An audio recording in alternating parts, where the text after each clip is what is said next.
second to start up. And I also should let you know that you guys are being recorded. So this is what it feels like. Yeah, how does it feel? I can click more privacy info. I'm going to do that now.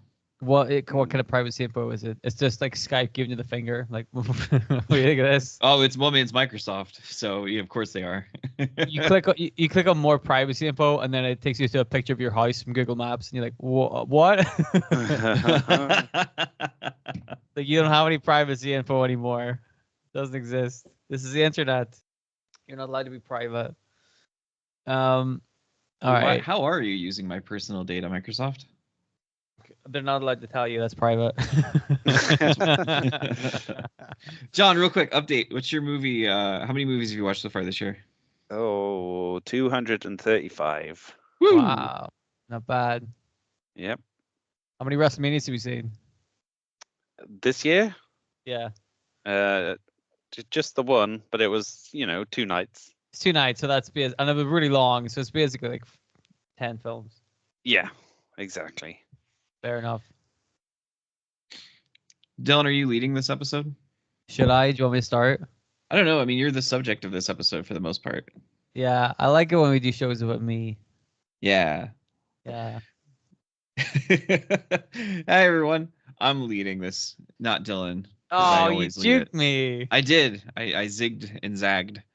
But yeah, no, I'm Corey. And with John and Dylan, if you put us together and shake us in a shake-a-bake bag, you get a crispy coating of the Smark Avengers. Delicious. And yeah, it's not that bad. It's not that bad. Today's kind of I want to call it a strange episode because it's the first time that we're actually going to be leaning primarily into the joke part of our name, which is the smart part. Aside from veiled references that nobody will fucking get. So now here's a whole episode nobody will get. Here's a whole episode that nobody will get. So this episode will have probably next to nothing to do with comic books. So it's just going to deal with the fact that one of our international hosts of the show came to my national. So he was international to my national as opposed to being international and his national. Yeah. That's how that worked, right? Makes perfect sense. Okay. Beautiful. So yes, Dylan, who is in Northern Ireland, a section of it that I understand is called Parts Unknown, to keep your privacy in place. Thank you. Dylan came to America, more specifically the Philadelphia area, to attend WWE's Wrestlemania this year, or like a week ago? Yes. I think it'll be technically 3 weeks ago when this comes out.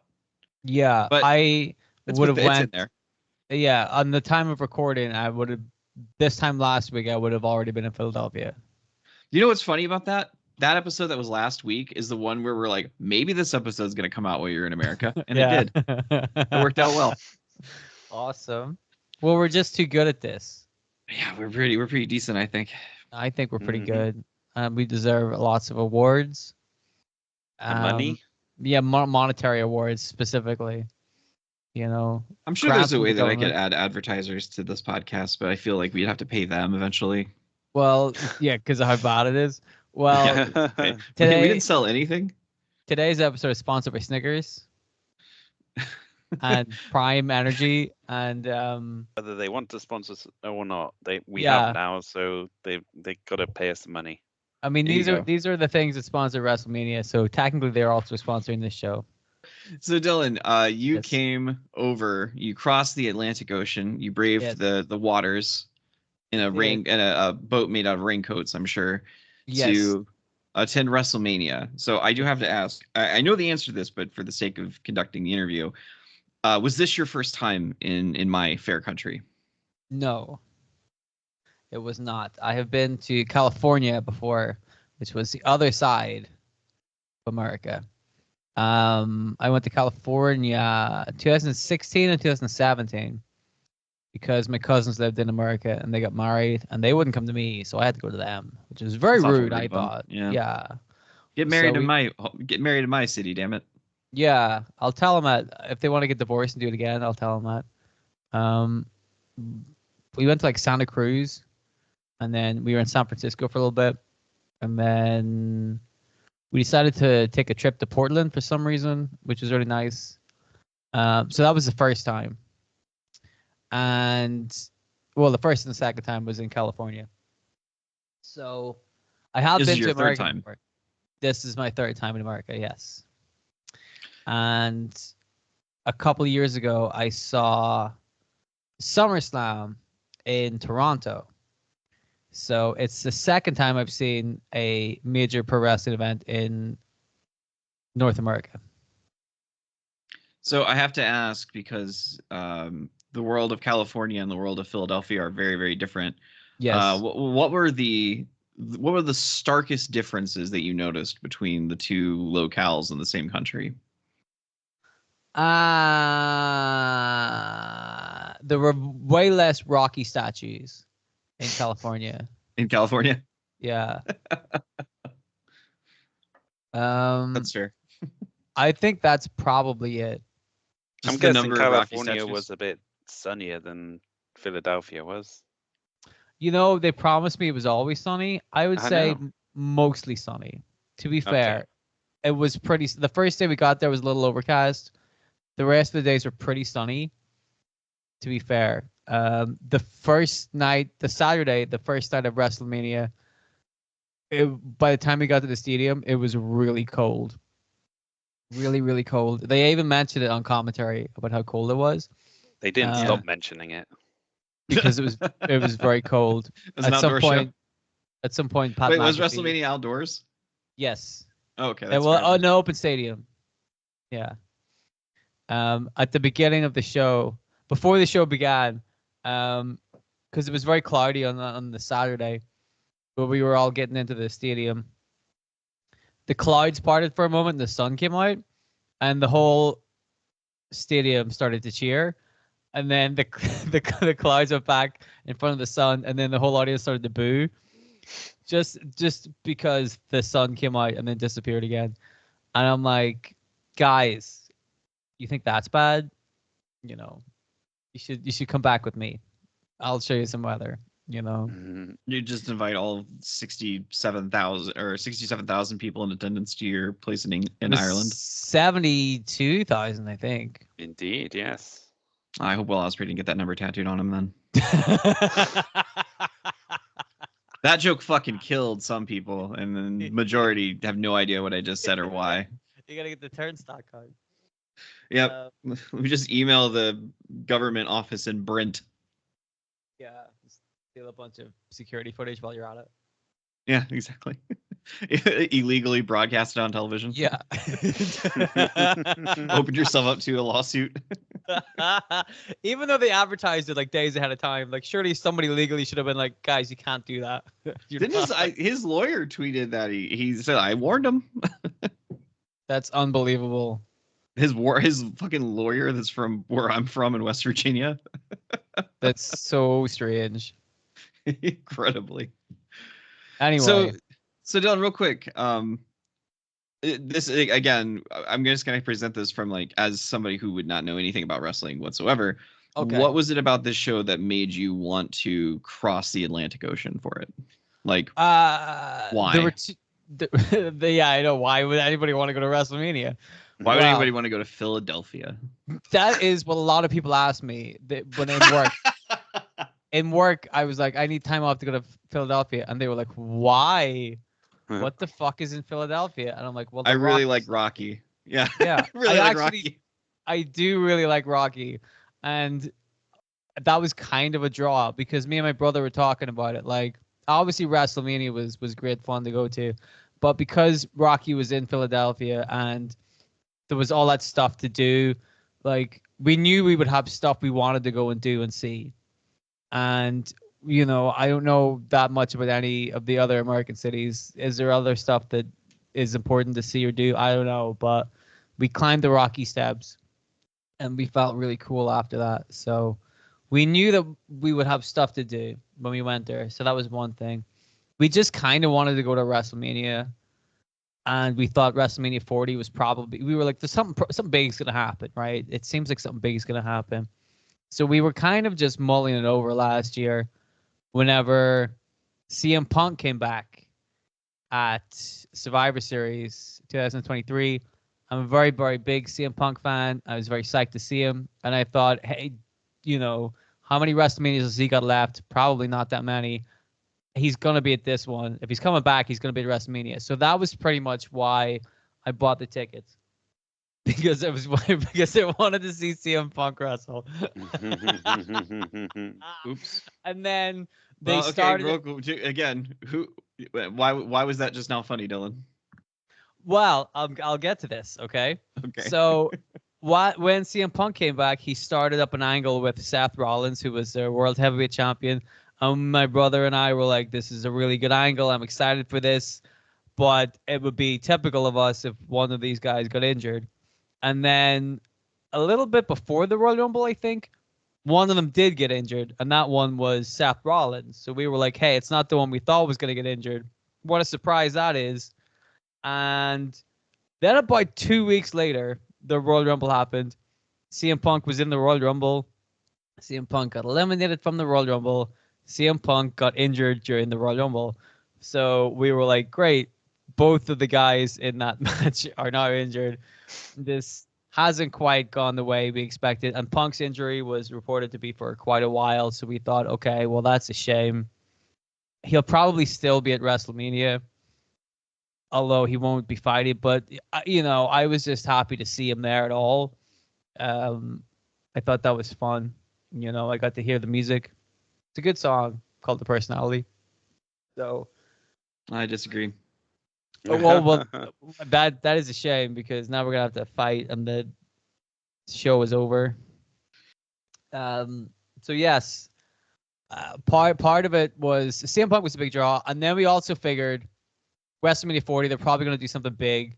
And luckily for us, the first day of the year was a Monday. So that was a Monday Night Raw day. And The Rock came out on the first day of the new year. And we were like, okay, cool. I think The Rock's going to turn up. If we get The Rock, this is going to be pretty sweet. And then some twists and turns happened where we did get The Rock. Cody Rhodes won the Royal Rumble, which gives you an automatic championship shot at the WrestleMania. Everybody assumed the match was going to be Cody Rhodes versus Roman Reigns. The Rock got involved and said he was going to fight Roman Reigns. I said I don't mind that because I think that's a big match. I think The Rock versus Roman Reigns is a big match worthy of WrestleMania. I'm okay with that. My brother was not happy about it. He wanted to see Cody Rhodes versus Roman Reigns, and I'm like, all right, they could do that later, but I don't mind. I'm happy either way, And then some more shenanigans happened. I think they handled it pretty well. Frankly, I feel as we got closer to WrestleMania, it made it much, much bigger, much better, more interesting. Mm-hmm. So it meant that we were able to see The Rock and Roman Reigns on the first night fighting Seth Rollins and Cody Rhodes to determine what happened in the second night, which would involve Cody Rhodes versus Roman Reigns. And I thought that's that's perfect. You've got 2 nights of WrestleMania. There are consequences here. It makes you want to watch the second night and a reason to watch the first night. This is good. This is really good, clever stuff. I was very surprised at how well this WrestleMania, for the most part, came together. There was definitely a couple of matches that you're like, okay, Philadelphia Street Fight, is it? All right, well, but for the most part, I liked a lot of the booking. I liked a lot of the direction. I liked a lot of the matches heading into it. I thought they all sounded good. So yes, I was excited for WrestleMania. That was a big reason why you went. Like I said, it's a big difference between going to California than Philadelphia, especially because Philadelphia's reputation being a tough town full of tough people. So, well, also part of it was Philadelphia. For both me and my brother, like I said, my brother lives in Toronto. Wasn't too far for him to fly. Philadelphia is significantly closer to me than California is. I guess it wasn't your first time being in America. Like, because you are an outsider here, what are some fun things about America that you notice in comparison to where you're from in Ireland? I think the biggest in the fucking neck of it the whole time. Well, every time I go to America, the biggest thing that I know, which is a big difference, is that your chocolate isn't as good. I keep hearing that. It's true. John, have you ever been to the United States? I have. Have you had the chocolate? I can't remember. It was a long time ago. You would remember. Now, see, I have an allergy to chocolate, so I have no idea. Okay. Well, then take it from me, Mr. Chocolate Expert, which is a nickname I really hope doesn't catch on.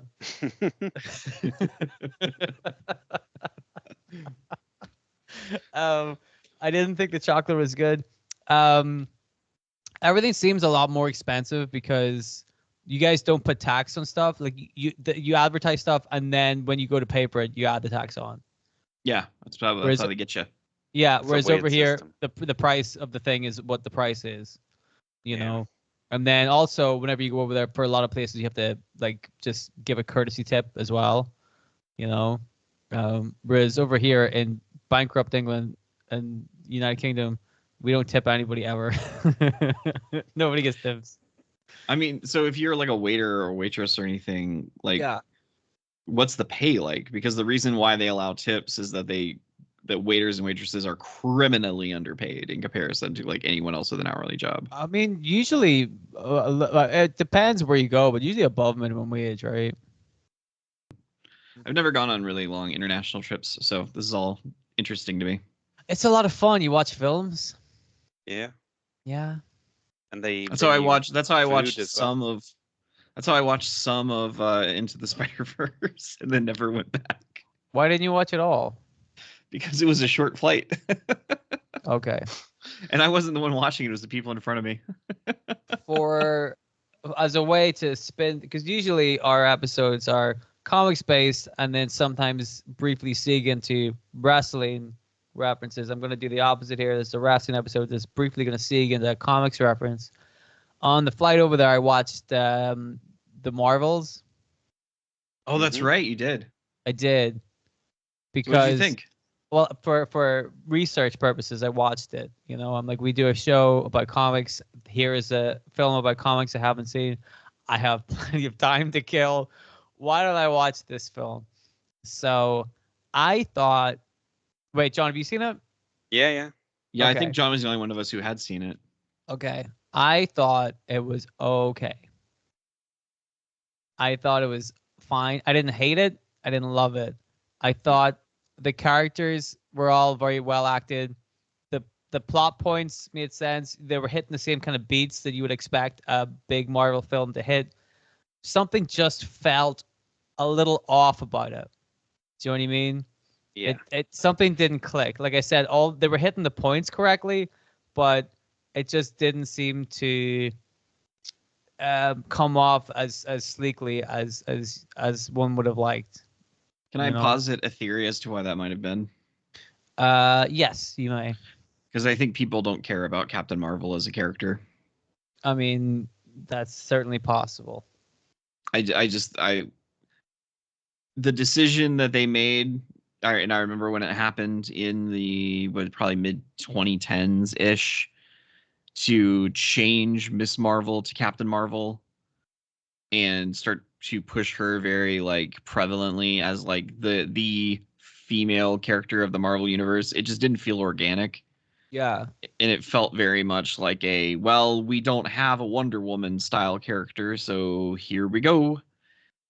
Because I always will kind of feel like that has always been Marvel's big weaknesses. I feel like they do not have like a iconic female character. They don't have a Wonder Woman. They don't have a Batgirl. And like they have plenty of characters in the X-Men, but Marvel and the X-Men have always felt like they were handled very separate from one another for whatever reason. Mm-hmm. I don't know. Do you think that's a fair statement, John? I'd say so. Like I can't really think of any other character who would compare to like Wonder Woman on the Marvel side. But I think as well, like part of the problem with the Captain Marvel movies is like right from the start, like before the movies even came out and she like had a prominent role in it, like it was sort of really pushed down people's throat that yeah, this is like the most powerful character in the Marvel universe, and it's like I don't know. I think a lot of people just sort of rejected being told that for some reason. They were like, well, let's wait and see what happens and like make her earn it, I guess. But I Yeah. don't know. It's a weird backlash to those movies. See, I had a friend, her name is Brittany, and Brittany is like a hardcore ride or die Captain Marvel person, like tattoos, usually wearing some sort of Captain Marvel related thing. If it's not like a pair of like Chuck Taylors that she customized to have her logo on it, or a fucking enamel pin or something, she's always wearing something that's Captain Marvel related. And I have never had the heart to ask her, like, what is it about this character that you like so much? Because to me, that it's Carol Danvers has always been kind of their character. You know, we were talking earlier a couple episodes ago about my love of like weird '90s super teams that felt really random because the characters were so like C&D list oriented. Like that's where Captain Marvel was for the longest time. Like she didn't go by Captain Marvel; she was Miss Marvel. And Captain Marvel had been like the original one who died from cancer, and then like the version of the character that Peter David wrote, who Janice Vale, I think. Anyway, yeah. Mm-hmm. It never felt organic, and it just felt like they just made the decision like this is the new character. And Dylan, if you're going to tie this right back to WrestleMania and everything, it's very much like what happened with Roman Reigns in the mid 2010s. Of which we're all familiar. Yes. Where they said this is the guy, everybody loves him, you're gonna love him, look at his face, and the people didn't really love him at all. But of course the people were wrong. They just needed the right context in which to love him. Yes. They Wasn't did love anything him all wrong along. with- They just didn't think they did. Yeah, it was a situation of like they didn't get the right approach. They didn't find what worked for him. They just said, "This is the guy. He is. So get used to that. He's the one." And Yes. people were really reluctant and skeptical, and then they finally gave him the grace to kind of feel his own way and find his own thing, and then there you go. Which I feel like they have not done with Captain Marvel or Miss Marvel or however you would like to refer to her as. All they have to do is give her Paul Heyman as a manager. Have her go away for leukemia treatment for about a year. Yeah. Come back, jacked to shit. Yep. Get all of her Samoan friends to join with all her. her relatives. Yep. And win the heavyweight championship.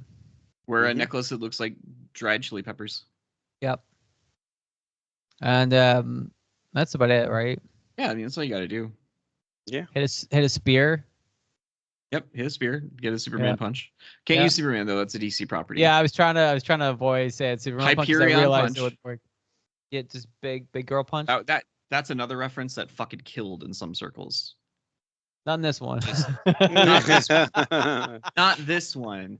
But there's someone out there that went, "Oh, Squadron Supreme, Hyperion, ha ha ha." And then, I like the idea that somebody's listening for 40 minutes to a podcast about wrestling and then heard a Hyperion reference and go, yeah, that's what I was waiting for. Hyperion reference. That's what I tuned in for. Yep. Fucking Squadron Supreme, hell yeah. Please don't turn the show off now that you heard the one bit you wanted to hear. That's that guy from Poland. He's just been waiting this whole time for that Hyperion joke. Yeah. But please listen to the rest. You'll really enjoy it. Hopefully. Anyway, the Marvels was fine, you know. Yeah. Yeah. That's what I've always heard, that it was fine. Isn't that what that was your reaction though, wasn't it, John? It was fine. It was fine, yeah. There wasn't a whole lot to it, but you know, it wasn't a total waste of time. It just felt like it had been slightly butchered in the edit, I think. Like a lot was cut out and felt like it was missing. Yeah, I think so. But it was sort of saved a little bit by the Miss Marvel actress as well, like Iman Fellaini. She was really good. Isn't she the one writing Miss Marvel, the character? So she's like writing her own character currently? Yes, I believe she was really good. So it's so wild. Marvel will just let you do stuff like that. Because they'll just every now and then they'll be like, "Hey, you've never written a comic book before. Have at it." And that's why our Armless Tiger Man pitch should be answered, and we should be given the green light. We have to write it. Yes. Yeah. And then when they decide to, make Black Panther 3 and they bring back, the Armless Tiger Man in a flashback before cutting to him in hell where he's defending Hades and then going on to make appearances at Comic-Cons, that's where they cast Dylan as Armless Tiger Man. Yes, because I can do all of those things. And you're armless. And I lost my arms. That's correct. Machine accident. Yep. Yeah. I'm not going to tell you what machine. Just that accidentally I came in contact with a machine. A mishap happened. It was a panini press.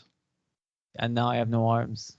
You were just gonna make a nice like crispy panini style sandwich, and you hurt your arms. Yeah, whenever you put the panini in the panini maker, I accidentally put both my arms in it. Closed it with my chin. Total accident. They were delicious, though. So you would say that The Marvels was a good film for a flight. Yeah, like it wasn't fun. Offensive. It was fun. It was fine. Yeah, I wouldn't want to pay money in the cinema for it, but like watching it there, I'm like, that's fine. Dylan, did we ever discuss? Did we ever get to the point where you didn't get to see CM Punk wrestle at WrestleMania?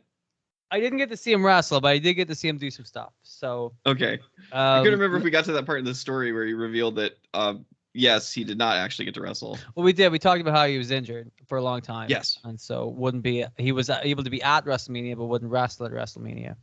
So, let's see. We got there on Thursday night, and Friday we spent just seeing the sights, which is the aforementioned Rocky stuff, and a lot of museums that we walked past because it costs money to go into museums, and we thought we better save this money for beer, because we're very intelligent people. We're clearly very happy, but we took a lot of pictures of the outsides of the museums to make it seem like we went in. Because then the people were like, what was it like inside? Why isn't there photos? You'd be like, oh, they didn't allow photography, so, oh, well. But the paintings were really big, so that proves that I definitely went in,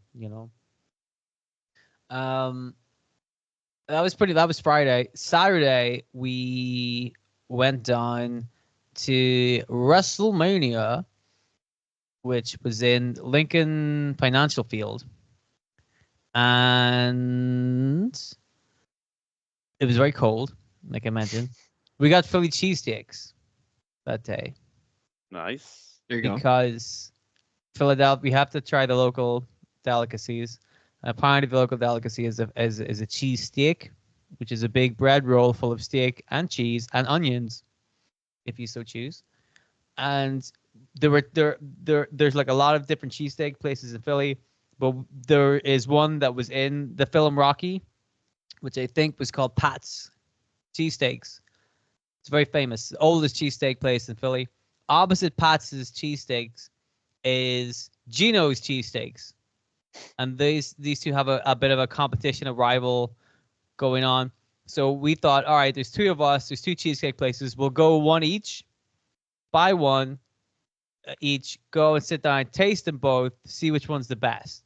Pat's is the original. Gino's, and was in Rocky. Gino's is the contender.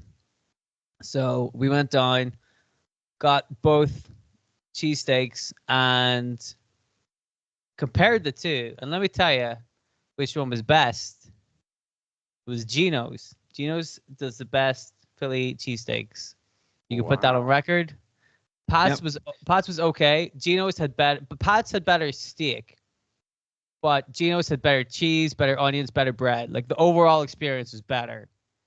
For those of you who tuned into this episode of the podcast, not knowing anything about comics or wrestling, but just hoping and to desperately find the best place to have a Philly cheesesteak sandwich in Philadelphia, you can now stop listening to the show. Gino's. Well, also, there's more culinary tips coming up later, kids. So get your notebooks out. There we go. Because there were two places I wanted to go to eat. One was those cheesesteak places, which we did on WrestleMania Saturday, and the other place we did on WrestleMania Sunday. So we'll get to that in a second. We went down to a bar called Human Robot, where it was a really cool bar, and they had NXT on. So we watched some of NXT. Evidently, we missed Knuckles. I was really upset that you didn't get to see Knuckles because I was like, this is perfect for Dylan. We were also upset. We had no idea. We came in. There was some sort of like 6-woman tag team match going on. I had no idea who any of the people in it were. They seemed nice. They seemed good. Seemed like nice people. I mean, they were all right. They were all good. They did their stuff. Some of them were pretty good. So we watched NXT from there, and then drank some beers, and then went on down to the stadium where we went to WrestleMania, which was a lot of fun. The first night opened with Becky Lynch versus Rhea Ripley, which is a good way to start your show.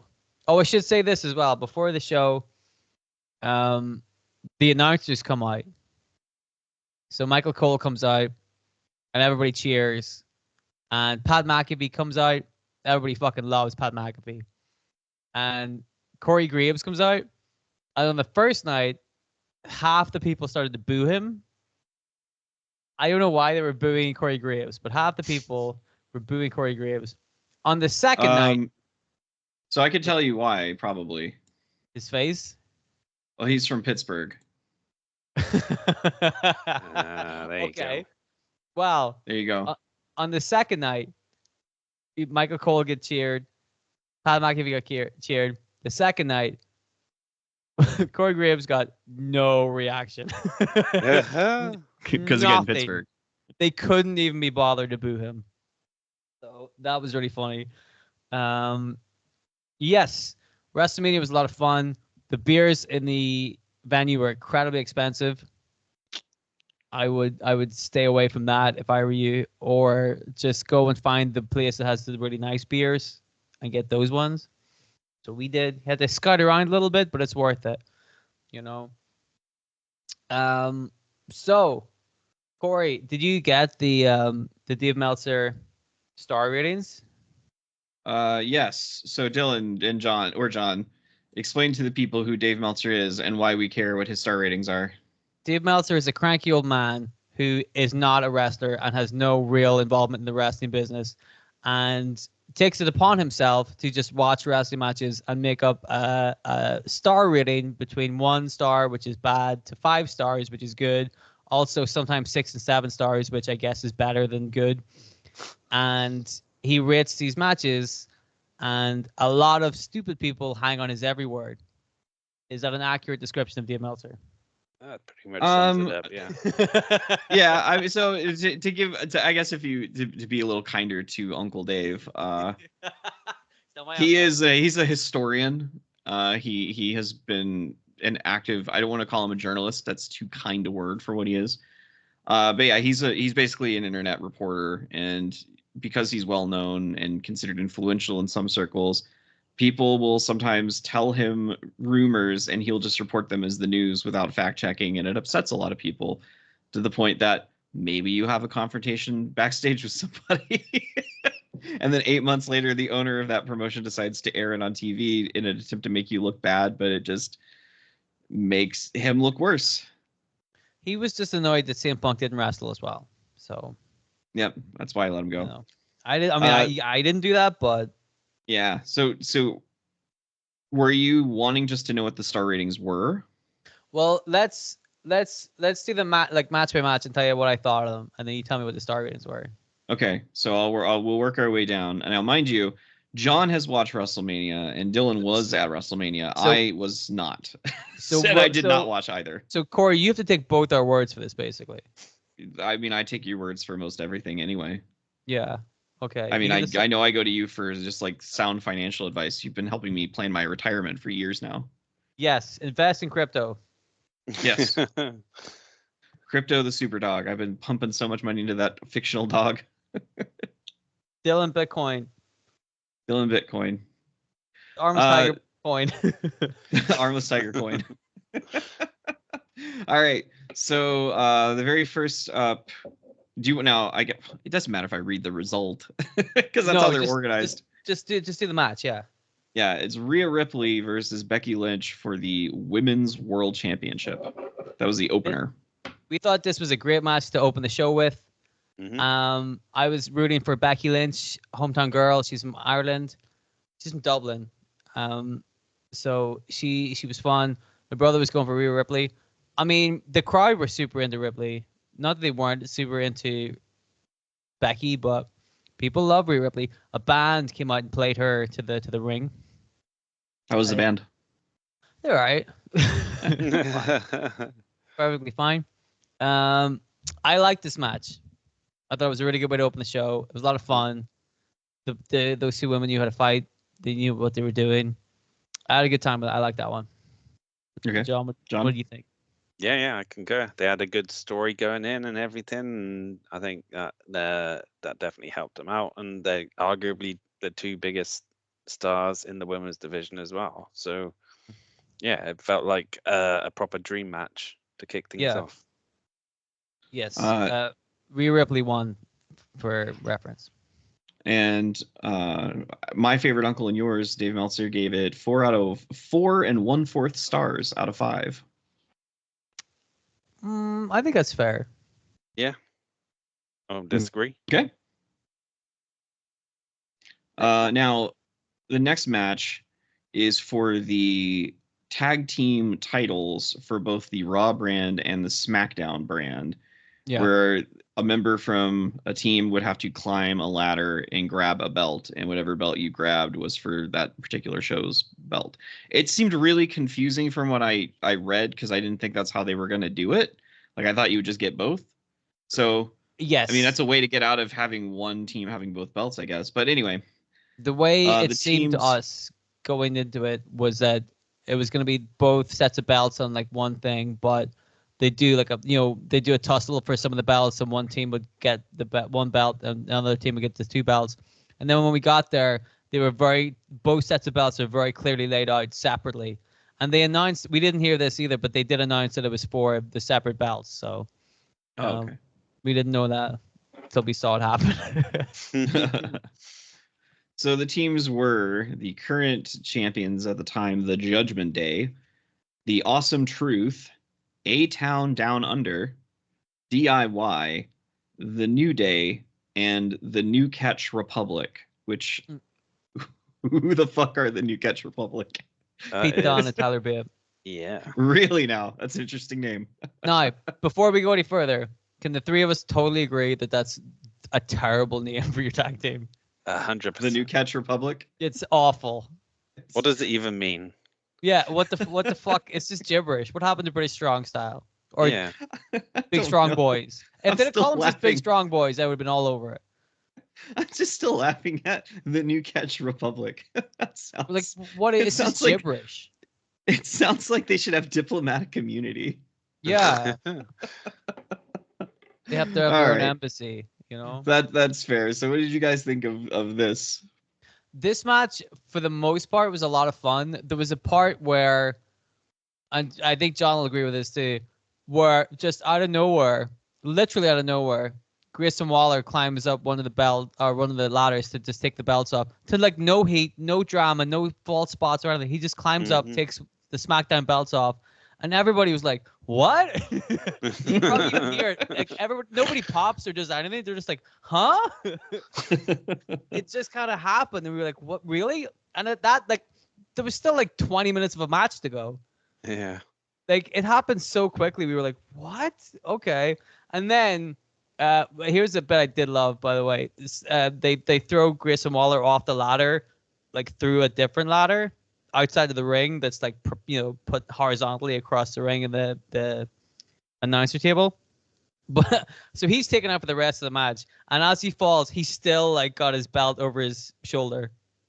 He's still wearing the belt over his shoulder, and I'm like, it's a nice touch, you know. He just won the belt. He's never getting rid of it. Like I like that. That match was fun. A lot of crazy stuff happened. It's pretty much like if you've seen a multi-team ladder match, this is exactly what it is. A lot of crazy spots. Again, maybe they're a little too crazy. A lot of stuff. It's hard. It's one of those matches where when you watch it live, it's very hard to keep track of everything. There's a lot of moving parts and a lot of people. When I went back to watch it recently on the network, I realized that a lot of people go through tables more than I remember them happening. A lot of furniture. A lot of furniture in a ladder match, which is interesting. But it was a fun match, you know. Yeah, and it was good way to get the belts off of Finn Balor and Damian Priest without actually having them, Take the get loss. beat. Yeah. Yes. So yes. yeah. I agree with So that. who were the winners? The A-Town Down Under won the SmackDown belts, and R-Truth and won The Miz. R-Truth won the Raw Tag Team Championships by himself. We won't go into Dylan's. I don't want to call it irrational because I feel like that would be insulting to you. We don't have time to go into this. Yeah, Yeah. that would be when in another year when we decide to do a wrestling themed episode, we'll go into Dylan's hatred of the Miz. I don't even know if I want to But talk about that. this one got 4 1/4 stars, so it did the exact same. It was on par with Rhea Ripley versus Becky Lynch, according to Uncle Dave. I don't think it was as good. I thought it was No. fun. I didn't think it was as good. Yeah, same. So already we've disagreed with him. Uncle Dave has a reputation of maybe coming across as sexist. We'll keep that in mind. Okay. Up next, Rey Mysterio and Andrade versus Dominic Mysterio and Santos Escobar. This was fun. I really, really wanted Dominic to come out and say something on the microphone just to experience the heat, the Latino heat that emanates from Dominic Mysterio. I was waiting to see if you were going to throw in a Latino heat there. I had you to. Had to. The son, you know. Yeah. But I thought it was a fun match. Yeah, again, pretty much what you expect from for kind of lucha wrestlers. They all did a lot of good work. I thought Andrade looked pretty good in this match. Mm-hmm. I think a lot of them, they all look pretty good. And again, this match had a lot of this is a thing that I felt like happened a lot of this WrestleMania, where there was a lot of I'm gonna say shenanigans, because Escobar and Dominic Mysterio come out with the other members of their group, and same with Rey, the Latino boys. Yep, that's exactly what they're called. Go on. And Rey Mysterio and Andrade come out with their group of Latino boys, which included Carlito. So I was happy enough to see Carlito. That was cool. So there is a bit where all of the guys are getting involved and they're all jumping off things and they're all doing, various dives. I'm like, this is a bit much, but I'm like, this is a tag team match. What are we doing here? But it was still fun. I liked it. John? I mean, it was pretty much the Captain Marvel of wrestling matches. It was fine. It wasn't anything better than that, but it did exactly what it was there to do. So yeah, I think so. And Dave Meltzer gave that one 3 3/4 stars. Maybe a tad too high, but I get it. It was fun. I feel that was one of the matches when I watched it back on the network. It felt like it came together better, TV wise, than it did live. Mm-hmm. But yeah, 3 3/4 is probably a little too high for that. So up next is we have a battle of brothers: Jey Uso versus Jimmy Uso. Lil Wayne came out to bring Jey Uso down to the ring. They introduced him as the greatest rapper of all time, and then he mumbled something that you couldn't actually understand a word he was saying. That was Lil Wayne. That was the most unbelievable bit. We're like, here's the greatest rapper of all time, and then he's like, blah, blah, blah, blah, blah. Yeah, that's what he's there for. This is the greatest rapper of all time. You guys might want to raise the bar a little bit, So it's going back to, we have the Battle of the Usos, which I did hear about this one for the wrong reasons. Wow. Yes. Mm-hmm. This match, didn't really get over with the crowd. This is probably like the dud of the night. Like Yeah. something to also give it a comparison to Miss Marvel. Something just didn't click about this match, and it's strange because it should have. These two guys obviously know each other. They probably could have made a better match than this, but something just didn't quite work with it. You know, like again, like it felt like something was just a little off between the both of them, which was strange. And I feel like they could have put a better match together. This was also one of those matches that wasn't hyped up as well as it should have been. Yeah. Considering, Yeah, like that. It's one that has like some of the easiest build to it, and they didn't really capitalize on a lot of that, which makes me think that they're going to do it again. Because I don't know why you wouldn't have like went all out for this one match, especially because it's been like a long time coming. Mm-hmm. You know, they really did tease it. They had a lot of space for it, but no, something about this match just didn't quite work. A lot of well, here's the thing: Dave Meltzer is probably gonna love it because there were a lot of super kicks. Spoiler, you will be surprised then. Okay, John, what do you think? Yeah, I wasn't a fan. I think it was just like really like lacking drama and emotion, and they like try to like add some in there with Jimmy, like, you know, begging off and apologizing to Jay and trying to like trick him into like accepting it and being friends again. It's like, yeah, no one's buying into this at all. No. It's just, you know, I don't know. Like the whole build up itself was really lazy, and then the Yeah. match kind of felt that way as well in a way. So It is weird. This is one of the ones like all the rounds seemed like a bit of an afterthought. mm, Very strange.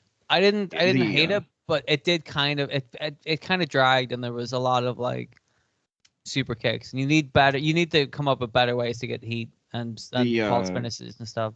the consensus that I saw was that it could be a situation where two guys make better partners than they do opponents, and that you can Yeah. really tell one person has taken a lot of work and stepped up their presentation and work, and the other one not so much.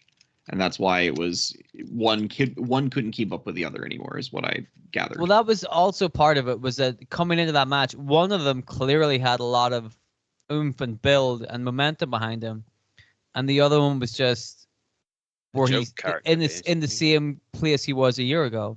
Mm-hmm. Yeah. The lackey for the bloodline, and not even like one of the big ones anymore, like the dumb one. So Dave gave this one 3/4 of a star, so not even one. What? Jeez. Okay, no. This is just to give you a heads up. Over the weekend, this was tied for for the match he liked the least. What was the other one?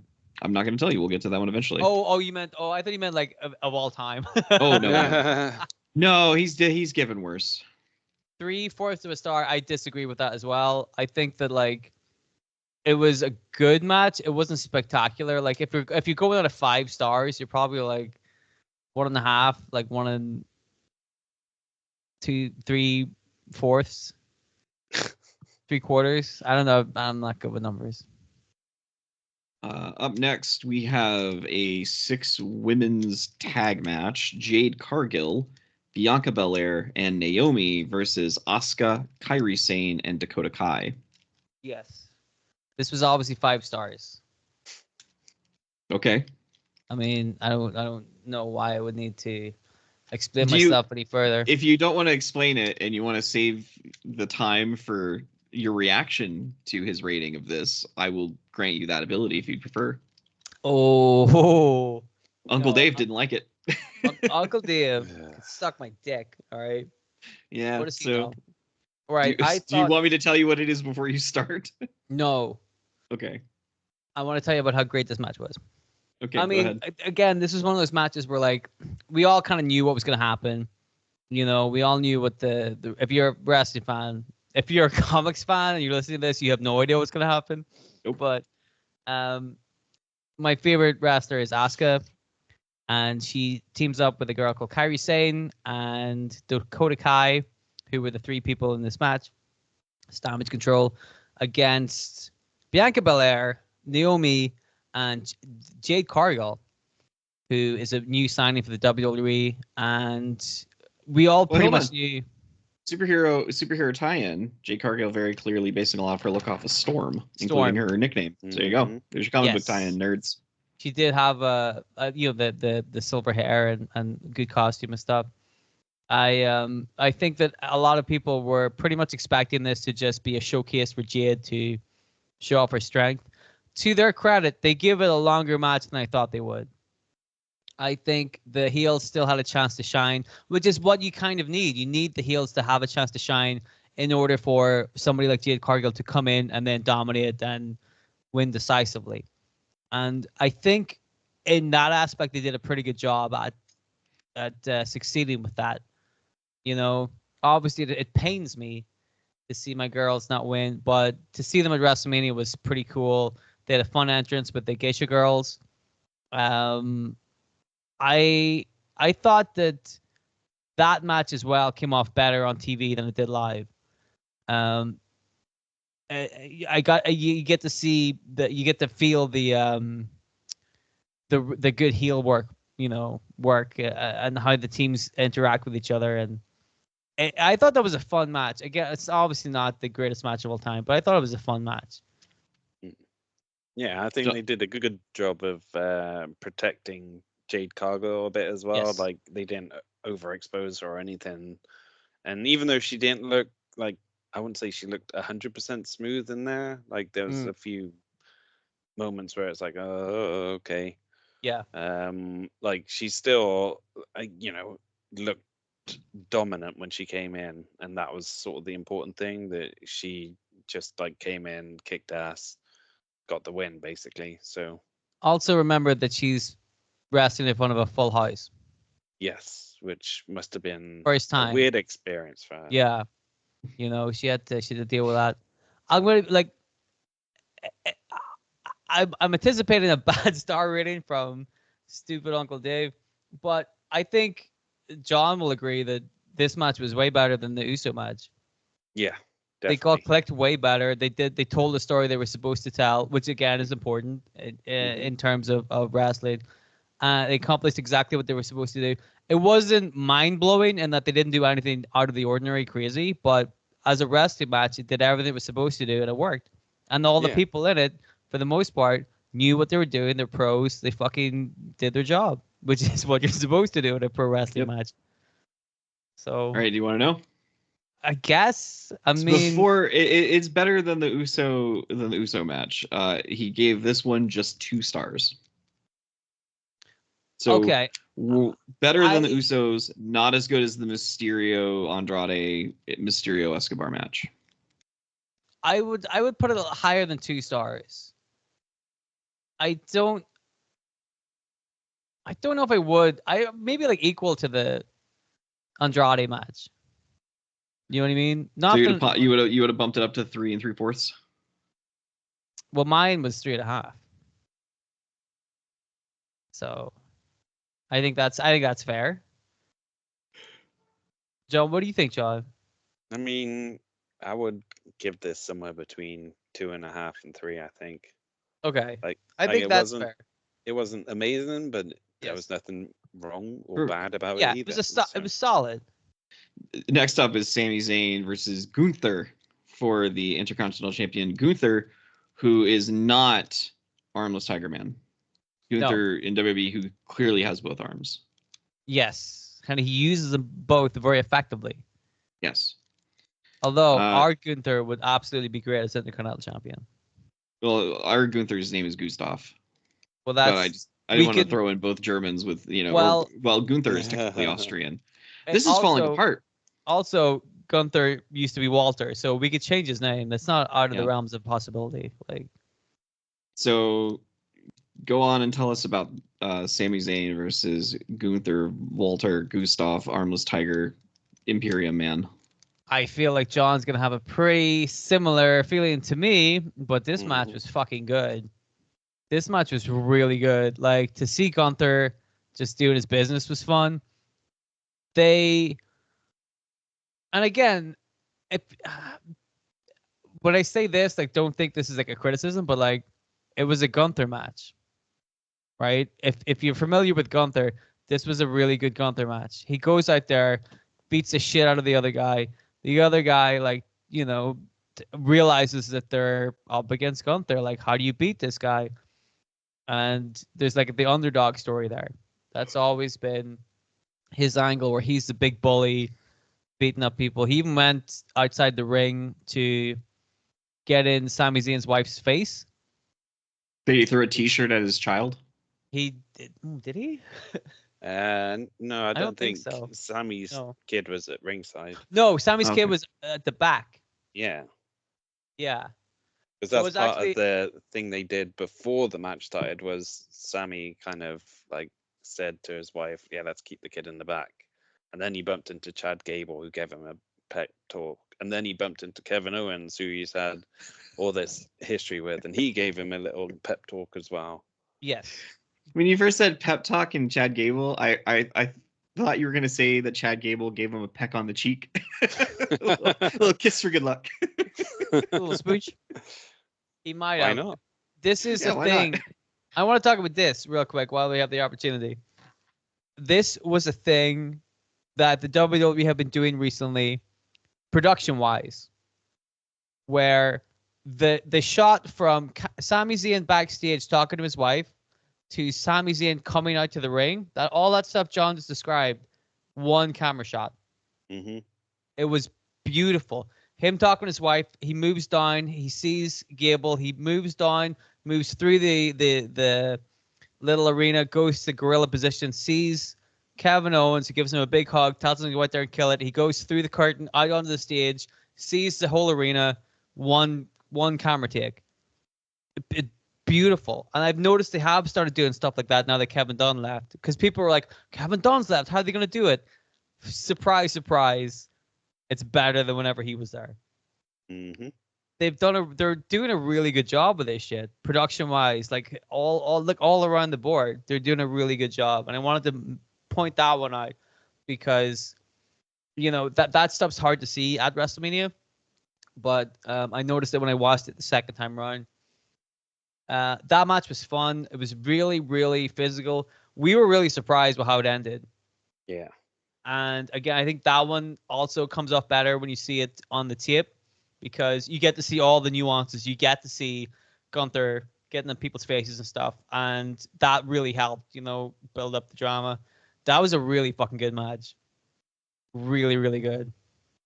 Probably my favorite match of night one. Yeah, I could agree with that, probably. It was All right, do you really, want to know really good. you want to know the rating on that one?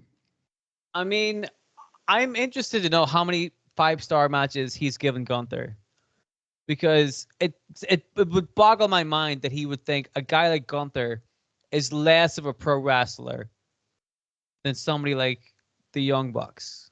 Well, unfortunately, this was not one of those matches where he gave Gunther 5 stars. This one was 4.5. I don't know. mean, I like it's the still pretty trick of it good, is, huh? I mean, it's still a pretty good rating. It is a 4.5 very good rating. out of 5. The thing of it is, was this Gunther's best match? I don't know. But this match was a lot of fun. Yeah. Next up is the main event, though, and that was Cody Rhodes and Seth Rollins versus The Rock and Roman Reigns. Yes. So we were very excited to see this match. So, Dylan, what was it like seeing The Rock wrestle in person? Cool as shit. It was just cool to see The Rock. Because I started watching wrestling whenever The Rock was big. And, I didn't think I'd ever get to see him live. And I did twice.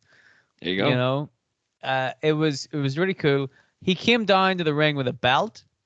And we were like, why has he got a belt? Where did he get that belt? We did not go to the Hall of Fame because we couldn't be arsed. It turns out that at the Hall of Fame, Muhammad Ali was going into the Hall of Fame. And was it, who was it? His John, wife, you probably I know believe. his wife. Somebody in the No. Muhammad Ali family gave The Rock a belt that represented him being the people's champion because, as you know, Muhammad Ali was the people's champion and The Rock later became the wrestling version of the people's champion. Muhammad Ali and The Rock talked about this, and Muhammad Ali gave The Rock his blessing to be the People's Champion. So now at the Hall of Fame, the Muhammad Ali family gave The Rock a belt signifying that he is the People's Champion. We didn't know any of this. We were like, why has he got a fucking belt? It was really strange. But and I don't really like the idea of like too many belts. But there are instances where it works. This is gonna happen twice at WrestleMania, and I'm gonna explain them both as them working. The Rock having his People's Champion belt makes sense because we all know it's not a real belt. We know that it's there to prop up his own like ego, his heel sense of self, right? It's there because he's like, oh, Roman Reigns is the champion. I'm also the champion. I'm the People's Champion. He's been saying it for years. He can now physically show it off. Like, it's that egotistical heel side of it that makes that work. Do you know what I mean? Mm-hmm. It's not just him holding the New Japan diddly do belt. Like there's a purpose to it. I was very excited to see this match. Let's be honest, this match went really long. Yeah. Really like long. 40 odd minutes or something? Yeah, like that? like the entrances went on forever. The post stuff went on for a while. And it took a while to get into, much like most Roman Reigns matches, it takes a while to get into it.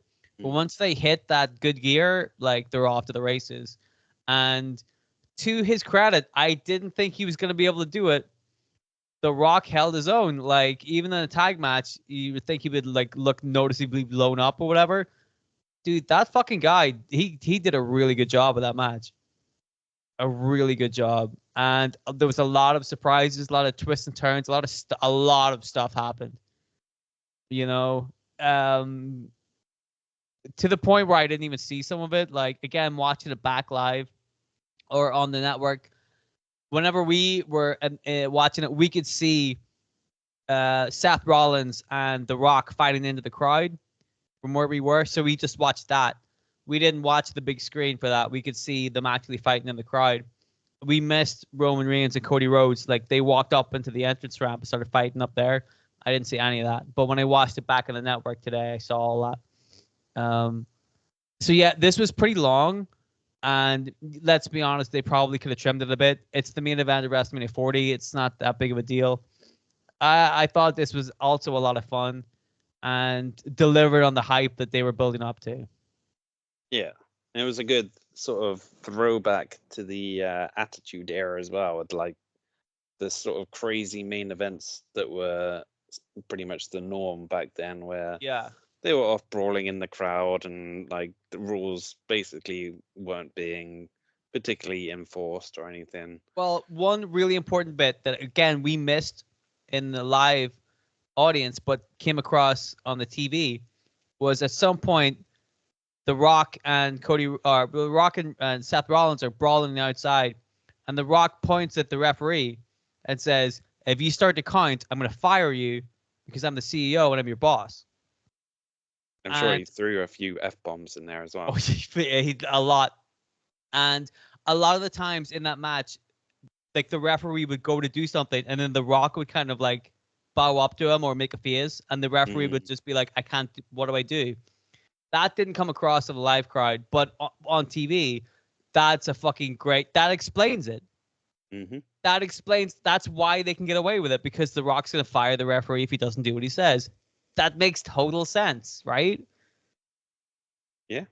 Yeah. Corey's asleep. Nope, I'm here. The main event was too long. So Dave gave the main event to night 1 of WrestleMania 4 out of 5. Too high, too low? I mean, I might go a Just little right. higher because it was fun. It was a lot of fun. It was really long, but once you get into it, like, you can't take your eyes off it. Moving on to night 2, Dylan. What was the atmosphere like heading into night 2? So before we get to night 2, let me tell you about the food I ate. Because we had Philly cheesesteaks on night 1. Night 2, I had heard about, if you go to go to Philly, what's the best pizza to get in Philadelphia, right? And I went like loads of different websites, reviews and stuff. There was one place that was always on every single list, and it was called Angelo's. So on one day we walked past a big group of people. I'm like, what are they doing over there?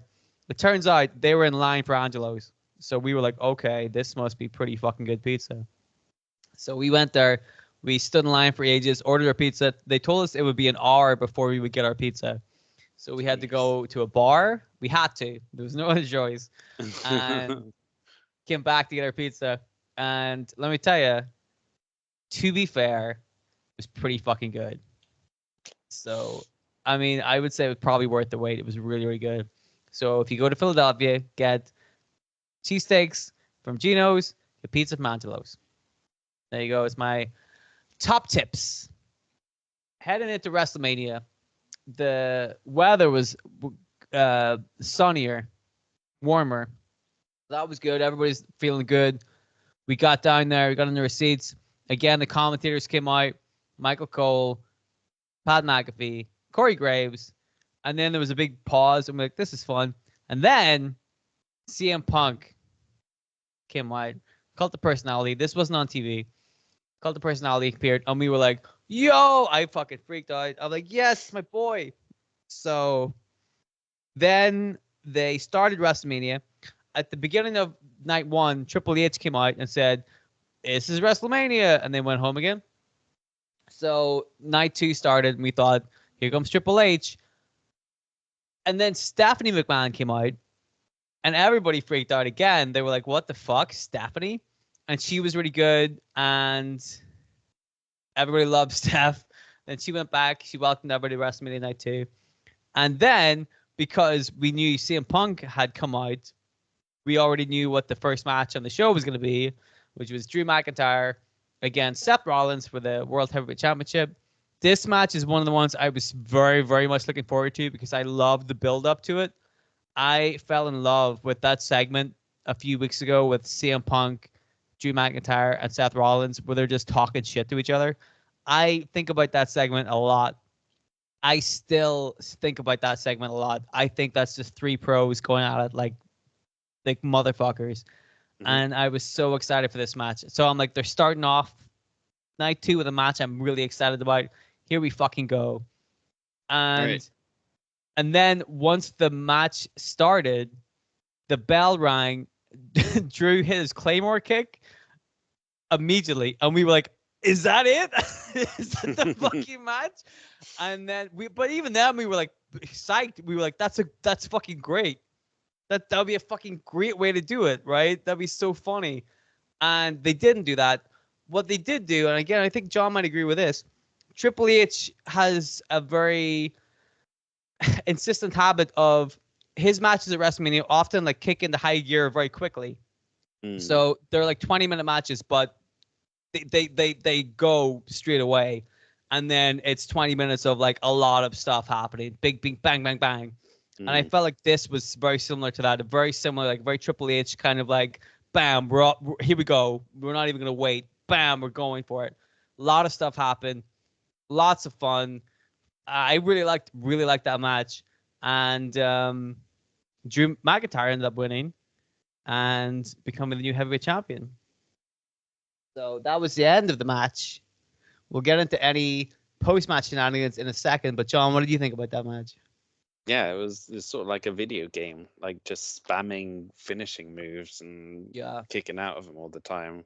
But then that sort of added to the drama because it's the kind of thing where you can't really do that too often because it, devalues these like supposedly match-killing moves.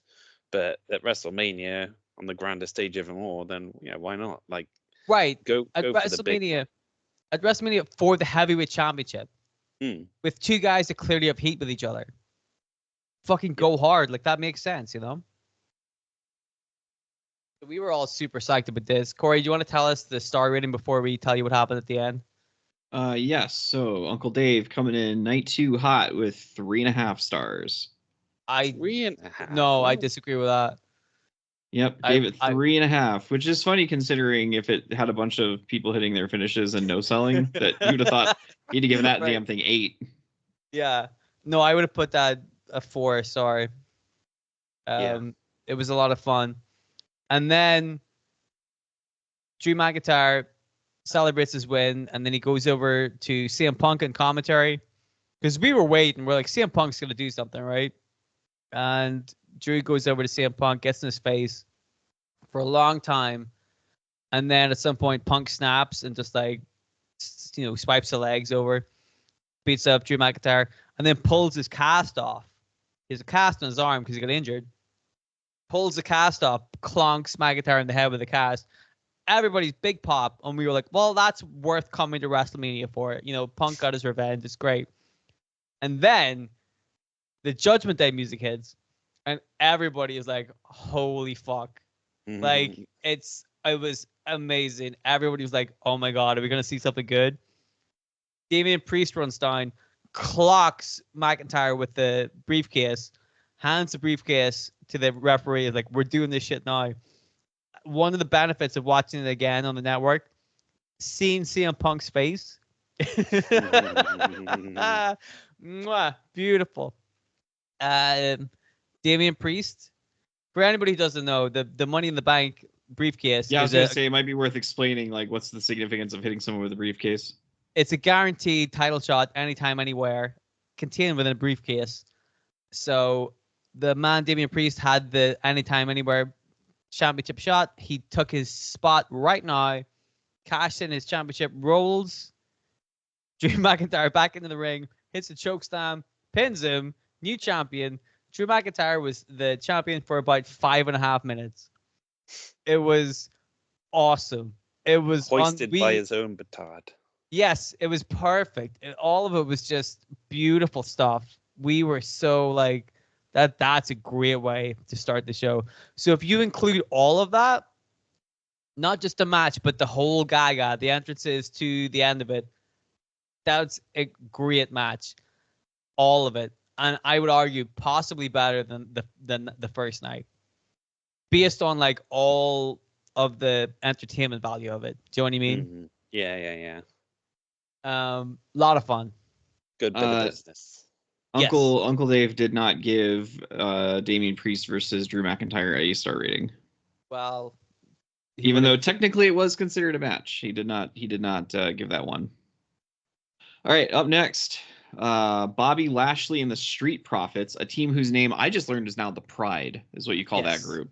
Yes. Versus Karrion Kross and the Authors of Pain, also known as the Final Judgment? Testament? The Final Testament. The Final Testament, because the Judgment Day have the word judgment. See, that's what I was getting thrown off by. Simple process. So this was a Philadelphia street fight. Yeah. So for this match... So Dylan, real quick, though. While you were in Philadelphia, aside from this, did you witness any other street fights? No. Okay. You have nothing to compare this to. All right. No, there were nobody was fighting in the street at all. Nope. So when this match happened, first of all, they announced Snoop Dogg as a special guest commentator. Oh, I thought you were going to say referee, and I'm like, how the fuck did I miss that? That'd have been amazing. So I was like, I'm not going to be able to hear Snoop Dogg's commentary, so I don't really care about this. So I went off to get some beers. Now, here's the other thing. Snoop Dogg came out with a belt as well, because the WWE gave Snoop Dogg a belt a while ago. And again, I think that's justified because it's Snoop Dogg, right? Yeah. He's so proud of it. Like they even talk about it in the commentary. He wears it all the time. He brings it everywhere. Like, why wouldn't you give that? I think that's fair. Why wouldn't you give Snoop Dogg a belt, right? Because he's really good with it. And I listened back to that commentary. He knows his stuff. He was amazing on commentary. He was awesome. He was so good on commentary. He was so much fun. Have him on commentary more. Yeah, he was really into it. Yeah. So I love that. But of course, when you're live at the arena, you can't really tell any of that. So I said, I'm just going to go take a piss. So I went off and started walking towards the bar area after they announced Snoop Dogg. And then after that, they were like, and here comes our special guest referee.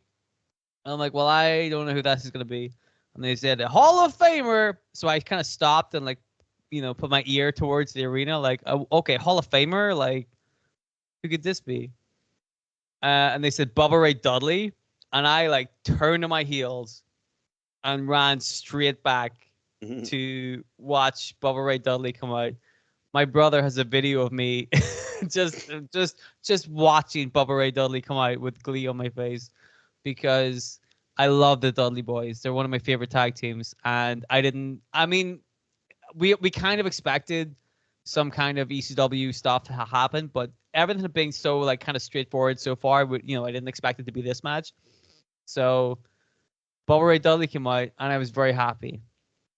And then then the match happened, and I think we can all agree that that match went pretty much the way we expected it to go. Just some dumb stuff happened, and people went through tables, and there It was was the furniture match of the night. It was the version Yeah. of the ladder match, right? yes, Yeah, basically. only You have shorter. to have a multi-person garbage match. It's like in the rules. I would definitely class this as multi-person garbage match. I mean, in terms of ranking it, I think it was fun. It wasn't as fun as the ladder match, but also for me, I got to see Bubba Ray Dudley. He put the glasses on. Karrion Kross gets in his face, so he just puts his glasses on for some reason, and that scares Karrion Kross off. So I loved it, but again, like realistically, it was fun, but it wasn't like you got to see this match. Yeah. I think it was made better as well by Snoop Dogg's commentary. Like, Yes, I don't know. I think so. Yeah. Watch it on the network. Don't watch that one live. So Dave gave that one 3/4 of a star, the same as he gave the Usos match.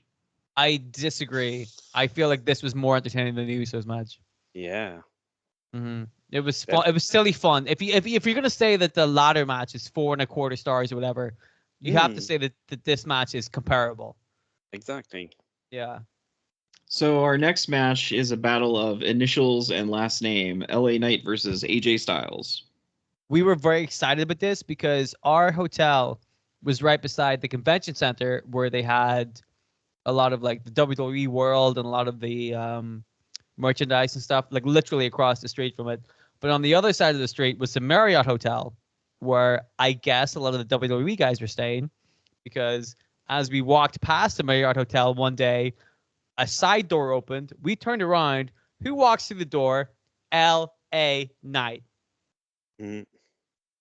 I was waiting for one of you to say yeah. Yeah. No. Sorry, I was unaware we were in the crowd participation. It's his bit. You can't say LA Knight without saying yeah. That's his bit. So we didn't go up and talk to him because he looked like he just come out of the gym. Didn't look like he was in the mood to talk. And also, like, we were gonna pass him by. 1,000 other people were not going to pass him by, right? So we're like, we'll he doesn't need us to talk to him, right? So already we were psyched to see our boy LA Knight because we'd just seen him. And this match was fun.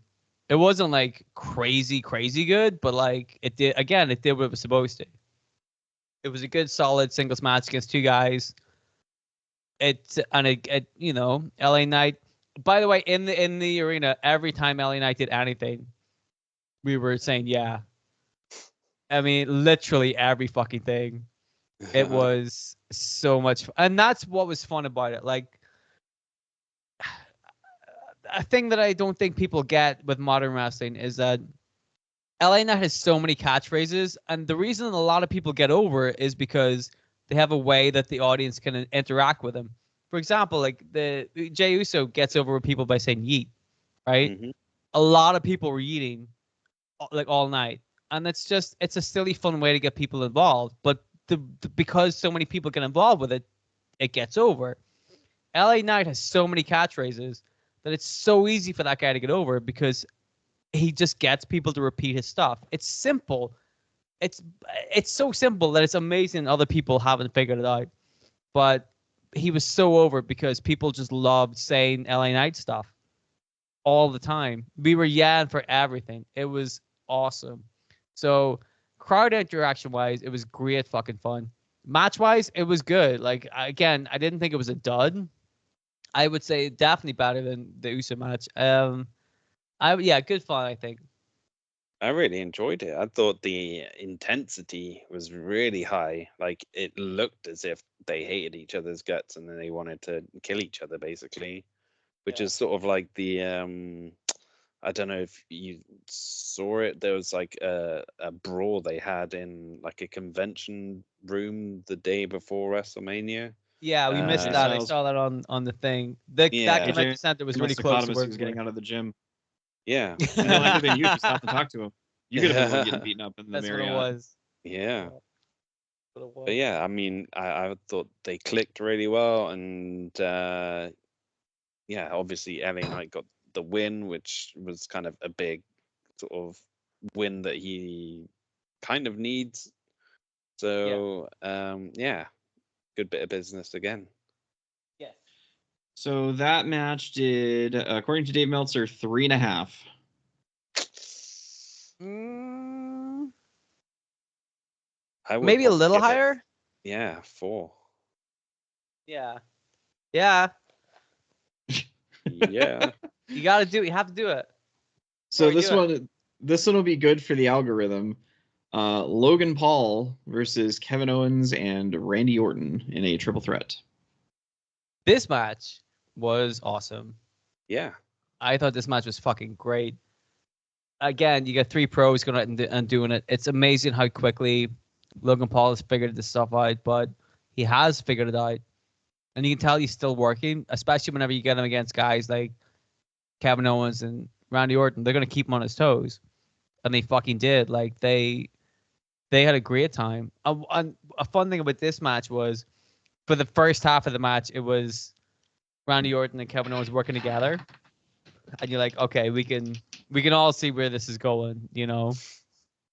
They're not gonna last as friends for too long. And they didn't.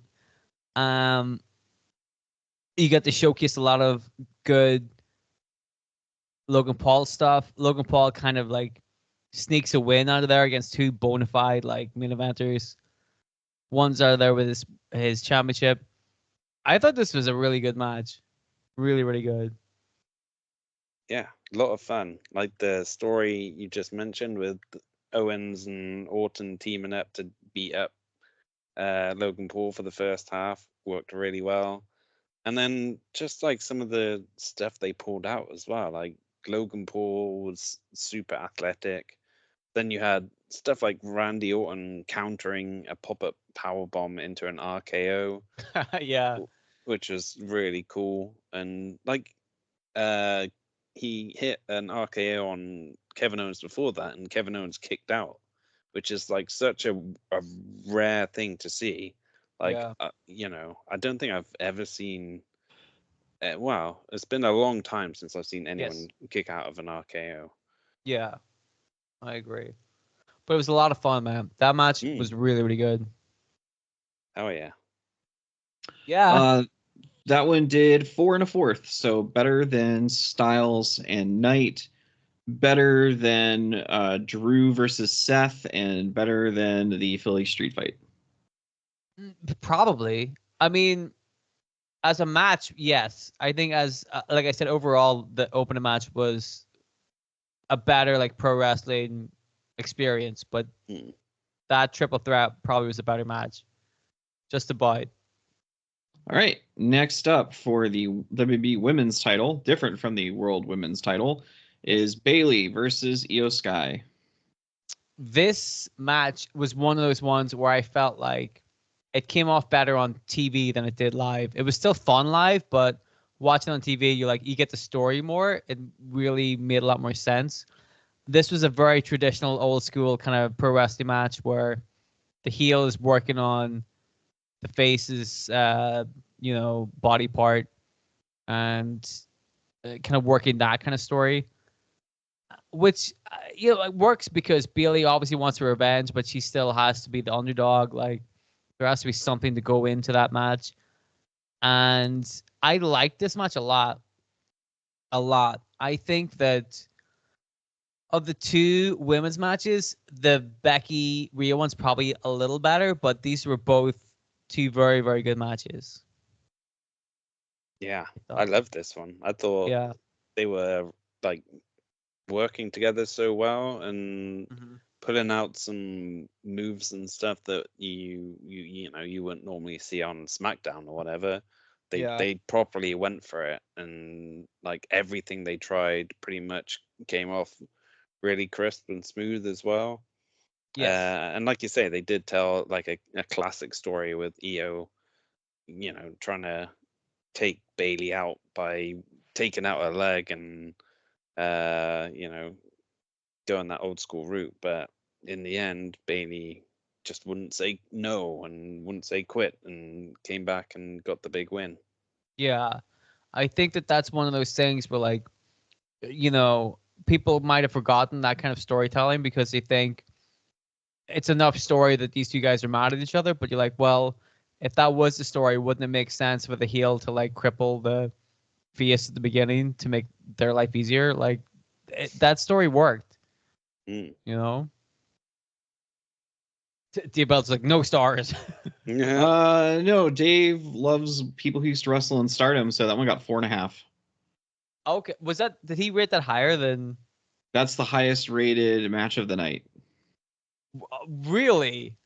Well, it's higher rated so far that we've discussed. So it did better than the Logan Paul, Owens, and Orton match. I would Better say than that McIntyre and Seth. Better than Styles and Knight. I would say the triple threat was better, but this was still really good. Really, really good. Like right up there, you know? All right. What else is left? Well, so left is the main event of the night and the weekend. Mhm. Cody Rhodes versus Roman Reigns in a Bloodlines rules match for the Undisputed Championship. Bloodlines rules match means that anything goes, basically. So the stipulation for night one was if The Rock and Roman beat Seth and Cody, it's the Bloodline rules, anything goes, no disqualifications. But if Seth and Cody win, it's a straight up one-on-one match. And obviously, because it's pro wrestling, you have to put some heat on the bad guys, put some shine on the baby faces. So the heels won the night one to add some jeopardy going into night two. And night two, main event of WrestleMania, probably made the whole trip. Not to say that any of the rest of the stuff wasn't good, but like that shit was fun to watch. Mm. Fuck me, dude. Like it was just awesome. It was just bell to bell, wall to wall, just fucking fun. I find night two to be more fun than night one just because of the pro wrestling shenanigans that happened. You know what I mean? Like just stuff going all over the place. It was just everybody popped. Everybody was having a great time. That main event was crazy. It was crazy. So much stuff happened. So the Roman and Cody are fighting. Then Jimmy Uso comes down. Then Jay Uso comes down, and they fight off, and they fall off the entrance ramp through like some tables. So then Solo Sikoa comes out. So then John Cena comes out to stop Solo Sikoa. So then The Rock comes out. Wait, hold on. We gotta tie it back to the comic book stuff. You mean Peacemaker came out and then Black Adam came out. Okay. And now we can go back to the wrestling. Okay. So Peacemaker came out, and Did he have Eagle Eye with him? yes. Okay. I don't know. I haven't seen it. I couldn't see it. Things about that. I hear good things about that Peacemaker show. So Okay. Yeah, it was fun. So The Rock / Black Adam comes out and beats up John Cena, and then he makes it very clear. He's like, "I'm done fucking around. Like this, I can't be arsed with this. I'm gonna start kicking ass." This is where he starts swearing a lot. You can tell he's like, "I'm fucking pissed." And then the lights go out, and a gong hits, and everybody's like, "Oh fuck." And like historically, I've never been a huge fan of The Undertaker, but even I was like, okay, here we go. The lights come back on. The Undertaker is standing behind The Rock. The Rock, of course, milks it a bit, turns around, gets chokeslammed by The Undertaker. Let me tell you this, and again, John will agree. The Undertaker couldn't have given a fuck. Yeah. he just turned up. I'm like, no trench coat, no hat, no fucking anything. Like, he had a beanie hat on. I think he's been very purposeful about that, though. From what I understand, it's more of like He's done. he doesn't He's want to done. come in all of the regalia Yep. because it would give people the expectations that like it's going to be a regular thing. You Yeah, say this it's- though, but he he's showed done. up to a game, like a football game in Saudi Arabia, like presenting the trophy in full Undertaker regalia. Do you like, know how much money they probably gave him to do that, though? Oh, I know. He Yeah. probably- 50 pounds, Yep. 50 pounds. which is like $90, so that's pretty good. I don't know if that's true. It's probably not true. But anyway, the whole point of that was it kind of cleared the ring to let Roman and Cody go back to doing their stuff, which they did. And they did it really well. Roman Reigns, after all the shit we've been talking about Roman Reigns and you know being pushed too heavily or whatever, after all this time, I think hopefully we can all agree he legitimately is one of the best. Like, God, he is so good. Mm. He's so good. His selling is really good. His physical stuff's really good. His facials, the way he walks around the ring, the way he looks at people, the way he talks to people, his work on the mic, he is. You can see why they gave him the belt for so long because he is fucking good. He's so good. But to see Cody Rhodes win, like we knew that was big time. Like that's why you want to go to WrestleMania. And fortunately, we were correct. It was so much fun. That main event was sick as hell, dude. Honest to God, like it was just craziness. But I loved it. I loved it. I mean, as well, like you neglected to mention Seth Rollins on all of that as well, because well, do you know why? yeah, Seth he Rollins. slides into the ring and then immediately gets taken out. They do this bit where the Shield music starts to play. So they're looking around the whole arena. The Rock is looking around the arena going, "Where are you, you son of a bitch?" Because they always come out through the crowd. The Rock's looking around like, "Where are you, fucking bitch? Where are you?" And behind the Rock, Seth Rollins slides into the ring with a chair. And literally as soon as he does, Roman Reigns out of nowhere just spears Seth Rollins. And that's him. That's the end of him. That's it. Like, well, thanks for coming, dude. Yeah, but then he pops up again when Roman Reigns has the chair and he can hit Cody Rhodes and end the match. And instead, he sees Seth Rollins standing there in his Shield outfit. And he remembers back to the time when Seth Rollins stabbed him in the back and hit him with a chair and broke up the Shield. And he's like, Yes. well, I could hit Cody Rhodes, but Yes. I would very much enjoy hitting Seth Rollins that little bit more.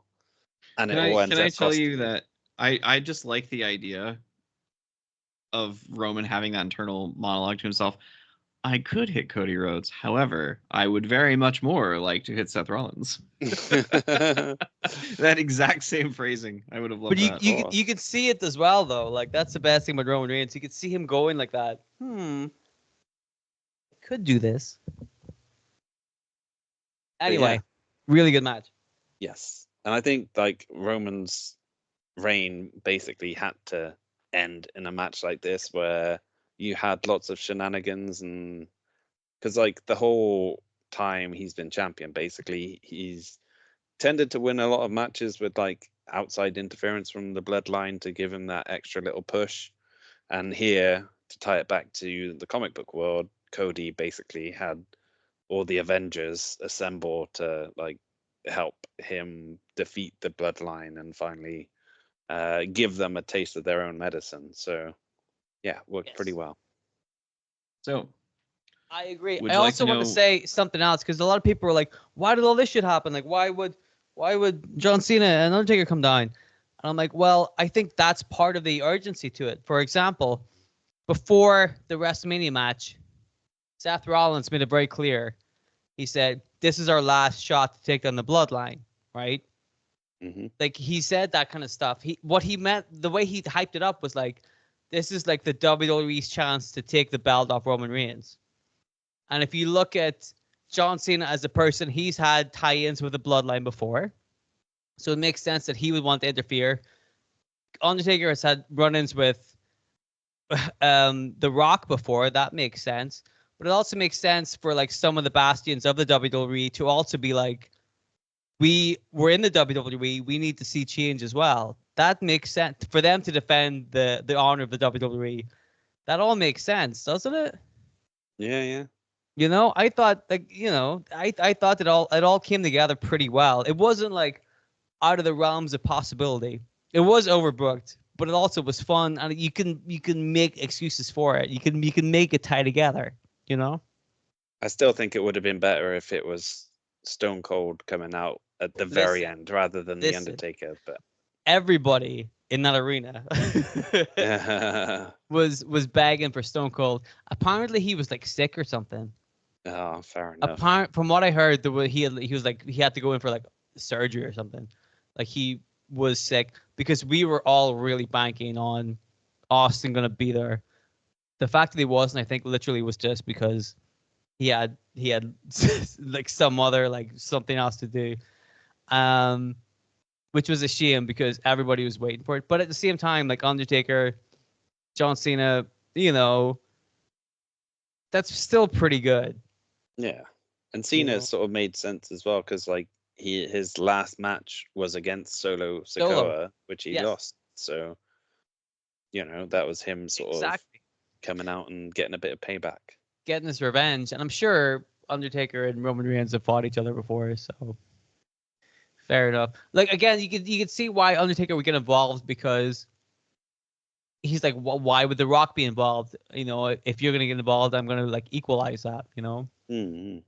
you can make it make sense.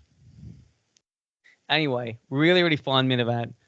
Crazy fun. It was worth it to go to that main event for sure. From a technical standpoint, it's still really good. Like I said, pretty overbooked. There was a lot going on, a lot of moving pieces.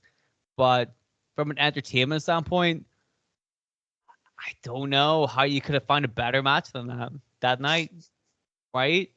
It was Mm-hmm. fun as hell. It just was. If you're a pro wrestling fan and you didn't like that match, then you're probably Dave Meltzer. 2 stars. What did you give it? 3 3/4.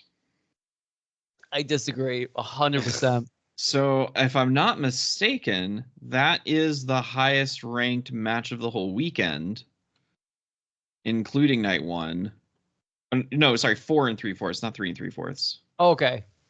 So yeah, 4 3/4. It was the highest of it. Which, if you go based off that interview he did with Chris Van Vliet, where he said that 4 3/4 is basically 5 stars. So Yes. it's basically 5 stars. If you're talking like pure entertainment value, I don't see how that wasn't 5 stars.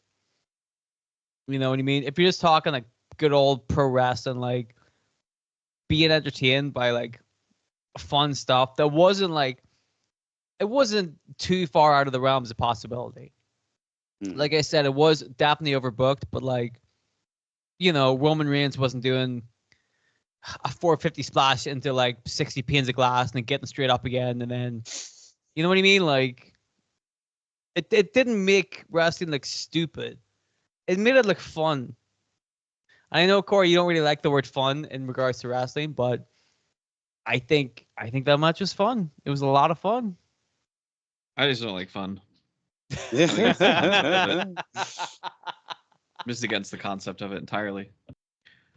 Dylan, when did you head back from Philadelphia back to Ireland? We went back the Monday, but it was like Monday evening. So by the time I came back to Ireland, it was Tuesday. I went through 3 different time zones because my flight, for some reason, had to get delayed to. I had to go, instead of going straight to Dublin, I had to go to Amsterdam and then get a connecting flight to Dublin. What? So I ended up spending 8 more hours traveling than I wanted to. Wait. So Yes. you flew from Philadelphia to Amsterdam. Which And is then past Amsterdam. the UK. Yeah. Yes, correct. I had to watch on the wee map. I had to watch me going past the UK, and I'm like, why am I going past the UK?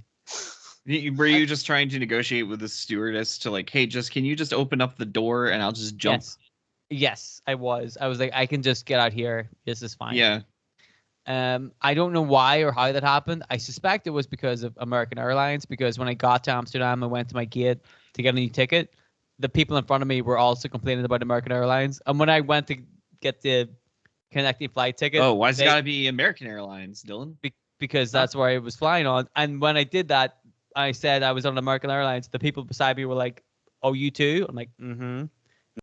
When I got back into Ireland, it would have been I was supposed to get back in Ireland about 7 o'clock in the morning, and I got into 6 o'clock in the morning is when I was supposed to get into Dublin, and I really got into Dublin about 3:30 or 4 o'clock in the afternoon. So I was very tired, and have been very tired ever since. But again, that small snafu aside, the trip was worth it. Like, it was so much fun. We had a great time. We saw some really good wrestling. I had a great time. I really liked it, to the point where I would definitely consider going to another pay-per-view. I don't know about going to Scotland. They're doing a show in Scotland. Mm-hmm. The reason, John, last year that I didn't go to Clash of the Castle was because the tickets, by the time I got to them, the tickets were like £500. Yeah. Yes. And for comparison's sake, I got one ticket for both nights of WrestleMania was less than that. So I'm Seriously, Jesus Wait. Christ. So going the last Clash of the Castle, what was it? Was that it was in Wales, right? that was in Wales. Yeah. So how is it cheaper to get 2 tickets to a bigger show in another country? Well, one ticket for the Clash of the Castle was about 500 and something pounds. One ticket to 2 nights of WrestleMania was about 450. So I definitely didn't pay £500 for my Clash I of the didn't Castle. I didn't have enough money to get the tickets straight away. I see. I had to wait. I had to wait a little bit, and by the time I got to there, but again, same with WrestleMania, I didn't get my tickets straight away, and by the time I got to my tickets, 450 was one of the best prices there. Mm. So, and that's for 2 nights, and that's see Asuka. So There you go. you know, although if they do announce CM Punk for the Glasgow show, I mean, if they're gonna do CM Punk versus Drew McIntyre, I might find some money because I Feels have like a possibility. gotta see my boy. So yeah, no, Dylan, it sounds like you had a good time though. You had a great I had a great experience. time. I know you were bummed out because you couldn't buy an Asuka or a Damage Control shirt. Yes, this I want to put on the record. We went to the WWE Convention Center where they had the huge, big, giant room full of merchandise. I went there twice on 2 different days. 2 different days that's slightly different merchandise. Both nights, no Asuka merchandise, no Damage Control merchandise. I absolutely would have bought an Asuka shirt if it was there. There wasn't one, and I was devastated. I really wanted one.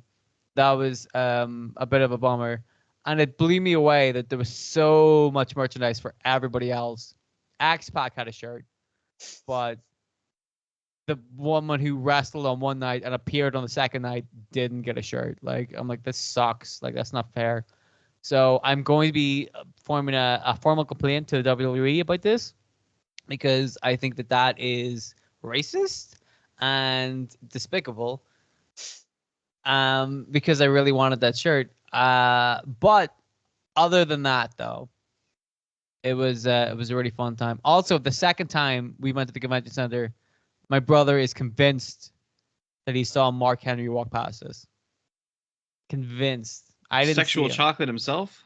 That's what they call him. They haven't called him that in 25 years, but they did call him that at one time. He is convinced he saw Mark Henry. I didn't see him, so I cannot confirm or deny that. And he was also presumably in there looking for Oscar merchandise and couldn't find it, but No. he could He's- find an X-Pac shirt though. He's like, hey, I know that guy. Yeah. But overall, great fun. I had a great time. It was so much fun. The match is really good. Like I said, even the Uso match, it was a dud, but like not so much of a dud where like it fucked everything up. Like it was still good. So it wasn't 3/4 a star dud, because that does No. feel real fucking harsh. No, it really like let's be honest, guys. We've seen matches that are 3/4 of a star, right? Mm-hmm. Like just the worst, like the drizzling shits, man. This was not that. This just wasn't as good as it could have been. You know, technically it was a match, right? Yeah. Match occurred. It just wasn't what it could have been, and it could have been something really good, but it was just a rare dud on an otherwise pretty good card. So, you know, it's just the way it goes. But yeah, I had a great time. I really had fun in Philadelphia. It's good. It's a nice city. A lot of really cool architecture. A lot of good stuff in it. Good time. So John, you've been to America as well. Where did you go and when? I went to Florida both times. Oh but dear. yeah, this was like over 25 years ago now. So it was When you the were just about a child. yes. When you were 48 years old. Yeah, we were doing the old Disney tour, going to all the theme parks and Busch Gardens and Universal Studios and all that stuff. So, I mean, it was pretty cool. Nice. Did a lot of roller coasters. What more can you ask There you for? go. Well, you didn't go up the rocky stairs or eat Philly cheesesteak sandwiches. Yeah. Yeah, For that's the- Or almost get beat up by LA Knight. For the record, we you gotta do it. Whose game is it? Silly Night's game. We for the so many catchphrases, dude. It's too easy. For the record, whenever we were talking last year, me and my brother were talking about going to an event. Like I said, we'd seen SummerSlam in Toronto a number of years ago. So we were actually looking at going to the Royal Rumble this year. And then we realized the Royal Rumble this year was in Florida. And we were like, nope. There's rumors it might be in London next year. If it is, I'm 100% going. But what my brother Yeah. said was the theory is they have, because the Royal Rumble happens at the beginning of the year, they have it in the hot places. Mm-hmm. So they're probably not going to have it in London. Yeah, I Probably can't not. see that. If you're going to the hot places, London is not the place to go. Not If it's in January, London, definitely not. John, if it's in London, I'm 100% going. I'm going to see you there. We Yep. will absolutely go to the Royal Rumble. We'll do another one of these next year. Yes. If it is, right, I'm definitely going to take us to the Royal Rumble if it's in London. Because, like I said, SummerSlam done, WrestleMania done. Royal Rumble is, that's the three big ones, really. Yeah. Right? Survivor Series is pretty good, but, like, really, it's the three. It's SummerSlam, WrestleMania, and Royal Rumble, right? Mhm. So that's the last one on the list. Hopefully we got a good one next year. We'll see where that goes, but that's it. There you go. Well, I think I guess we can go ahead and call it that's it here. I know we've been Yeah. recording for a good bit. So this I might don't just know be a how real you're long gonna- episode. I don't know how you're gonna cut this down. For reference, right? Real quick. This was so much like an episode of a podcast me and John used to do. Yeah. This was almost identical to a show we would do called Wrestling Doesn't Make Sense. It's still up on YouTube now. We used to do pay-per-view reviews. They're very, very similar to this, right? Mm-hmm. Let's talk about Philly cheesesteaks and Miss Marvel, but still pretty similar. So go subscribe to I that. wasn't on. I think I was on like You one were. or two episodes of You that, were I on a think. couple of episodes, yeah. Yeah. So you can't stop. We would do that all day. It was so annoying. The first night at WrestleMania, we were so loud. Me and my brother were so loud. At the end of night one, the guy in front of us turned around and was like, "Are you guys gonna be here tomorrow night?" We were like, "You're fucking right, we are." We were louder the second night. It was so funny. But anyway, yeah, I guess that's it, right? I don't know what else to say. all right. Yeah. Well, yeah, Wrestling Doesn't Make Sense. It's still out there on YouTube. Yes. Look, give it a go. We used to have we had a bunch of shows on there. I'm still convinced there's like volume 1 of this show exists somewhere out there on YouTube. Because I created the Smark Avengers channel for volume 2, and I know we created episodes before volume 2. So where the fuck were those hosted? I probably have them somewhere. They're I don't know, somewhere. like, I don't know where, look. but they're somewhere. Anyway, Yeah. Well, thank you for. If you guys like the Smark part of this, let us know as well. We're not going to do this all the time. It's going to be comic based for the most part, but this was a fun little diversion. I got to talk It about was special. Dylan went to cheesesteaks. America, you know? I did. I had a He great went to the time. biggest event of the year. I saw Oscar. You know, Yeah. it was a really heartfelt moment for me. I saw Bubba Ray Dudley. You know, I had a great time. So it meant a lot to me. But also, we just wanted to talk about this, and then we'll get back to our regular scheduled programming next week, which will be about Yep. probably Hydra Man or something like that. I don't Yeah, know. we got a whole list of topics we've The not really looked at X-Men. in a while. We've been adding a lot of stuff to the Yeah. topics. But yeah, no, we're on Spotify, we're on YouTube. I got rid of our Instagram account because I wasn't really using it, and TikTok may or may not be getting banned in my country, so we may not have that anymore either. Hard to tell. If it's still legal here, we'll take up the mantle for you. I don't know if it is legal in the UK anymore. I mean, it probably shouldn't be. No, wow, there's a lot of stuff that's legal that shouldn't be. But anyway, we'll see you guys next time, and we'll talk about more comic related stuff, or who knows what we'll talk about. We haven't decided yet. But until then, did you say fuckers? I say cars. I thought you said fuckers. We're talking No. about fuckers. Cars, fuckers. What's the difference? Yeah, why not? Yeah. What everybody knows about me is my knowledge of the automobile. In that I have none. Anyway, we'll see you guys next time. I've been Corey, and this has been John and Dylan. And goodbye. Bye. Bye-bye. Yeah. Had to do it. Had to get it in there. All the time. It is fun.